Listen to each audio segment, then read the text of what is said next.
Muy buenas, estimados estudiantes de grado octavo, reciban un fraterno saludo. Soy el docente Santiago Miguel Rodríguez Cordero. En este caso vamos a trabajar geometría de grado octavo. Hace unos días ya los padres de familia recibieron la guía número 1. Es la guía que vamos a resolver. Voy a explicarles brevemente a través de este video pues, lo que hay dentro de la guía, lo que van a presentar y todo y cómo queremos presentar. La guía la deben presentar de manera manual. Entonces yo les voy a compartir aquí un material de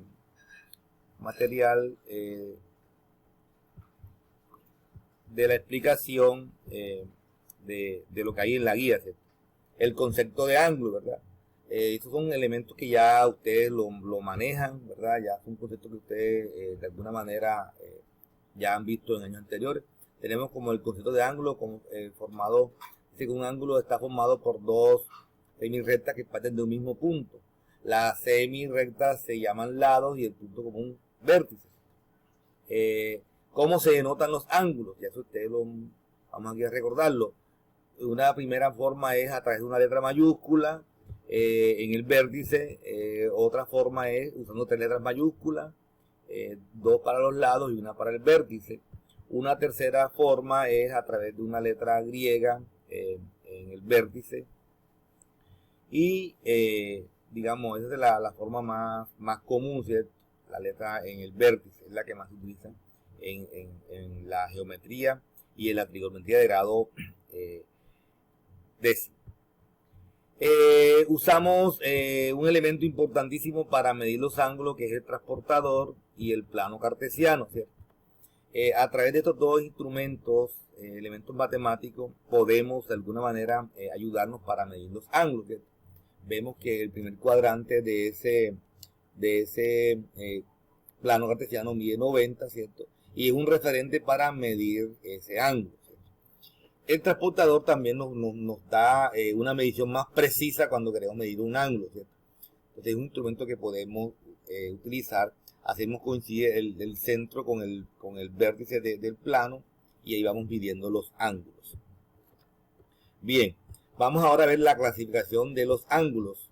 Los ángulos podemos clasificar de acuerdo a 3 criterios. Primer criterio, eso es teoría más que todo, de acuerdo a la abertura, y ahí, de acuerdo a la abertura hay una subclasificación.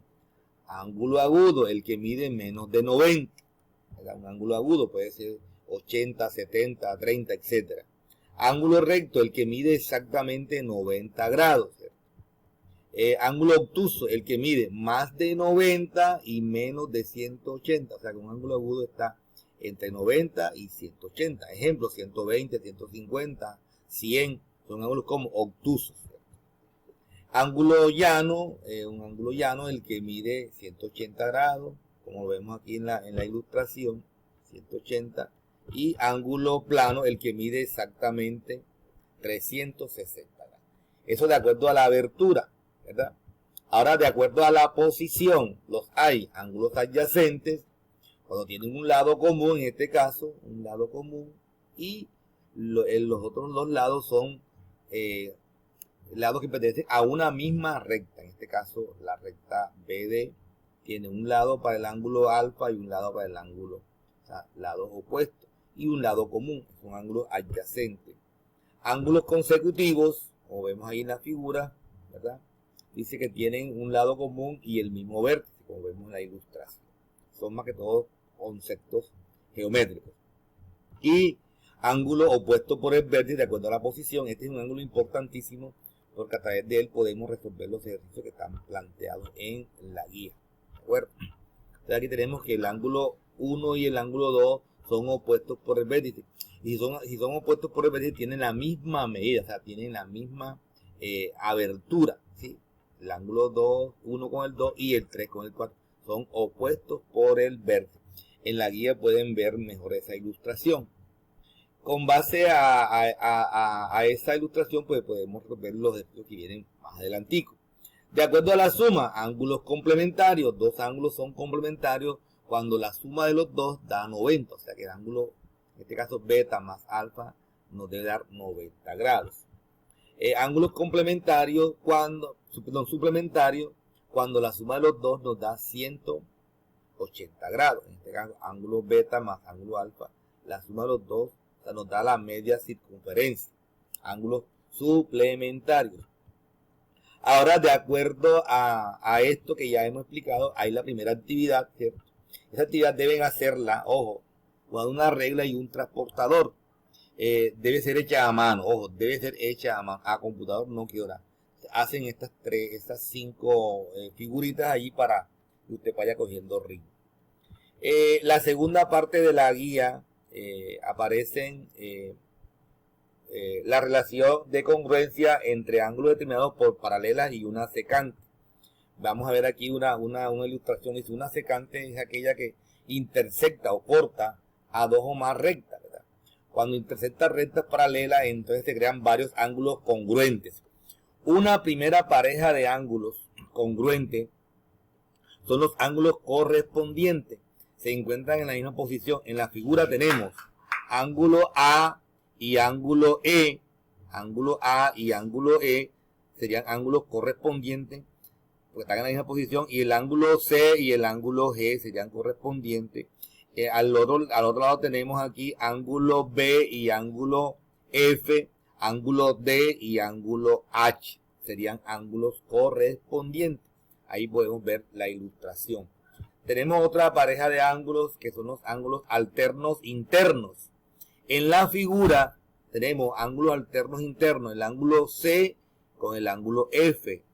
Y tendrían la misma medida, porque los ángulos que se forman allí serían ángulos congruentes. C y F alternos internos, D y E alternos internos. Otra parejita de ángulos que se forma también son los ángulos alternos externos. En este caso tenemos el ángulo B con el ángulo G, alternos externos, y el ángulo A con el ángulo H. Ángulo A con H y B con G. Ángulos alternos externos. Con base a eso, tenemos aquí un primer ejercicio resuelto. Bueno, de los que más creo conveniente de acuerdo al tarea. Ahí tenemos una recta que corta a dos paralelas, ¿verdad? Se forman ángulos allí. Entonces vemos que estos dos ángulos son como alternos externos, ¿cierto? Alternos externos. Y decimos entonces que dos ángulos alternos externos son congruentes, tienen la misma medida. Por lo tanto, podemos igualar estas dos expresiones. 6x más 26, ¿verdad? Igual a 4x más 66. Haciendo procedimientos algebraicos allí, ¿verdad? Despejamos a x, pasa x para el lado izquierdo, ¿verdad? Y para el lado izquierdo, el cursor aquí al lado izquierdo. Se hace el procedimiento, hace la resta, 2x igual 40, luego ese 2 pasa a dividir, donde tenemos entonces que el valor de x es de 20. Ese valor 20 lo reemplazamos acá y encontramos el valor del ángulo, ¿sí? Vemos aquí entonces 4x más 66, reemplazamos el valor de x por 20 y le sumamos 66, ¿cierto? Y nos daría un valor de 146 el valor del ángulo que nos están pidiendo. Si lo reemplazamos en esta también nos daría, ¿cierto? 6 por 20 más 26 nos daría 146. Entonces ahí estamos encontrando el valor de x. Ahí tenemos 3 ejercicios propuestos. Este primer ejercicio fue modificado. Ahorita que tenga la explicación con ustedes, les hago la orientación. Esta primera gráfica del primer ejercicio fue cambiada. Esta es la real, esta es la que van a resolver. Ejercicio propuesto 1, ejercicio propuesto 2, ejercicio propuesto 3, aplicando los argumentos que ya manejamos, ¿cierto? Eso va a ir resuelto en el trabajo que me deben presentar. Ojo, el trabajo es escrito. Oye, no me van a mandar nada por correo, mandarlo impreso al colegio. Y aquí tenemos ya el contacto de personal, ¿cierto? Del teléfono, correo, si alguna cosa. Deben buscar en YouTube, ahí este video va a estar colocado en YouTube. Y la wiki donde van a encontrar la evaluación de este tema. Yo les estaré avisando cuando está disponible la evaluación. Queridos estudiantes, cualquier duda me pueden consultar oportunamente en un horario habitual.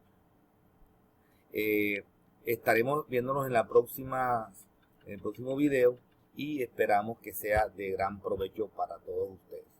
Gracias y feliz día.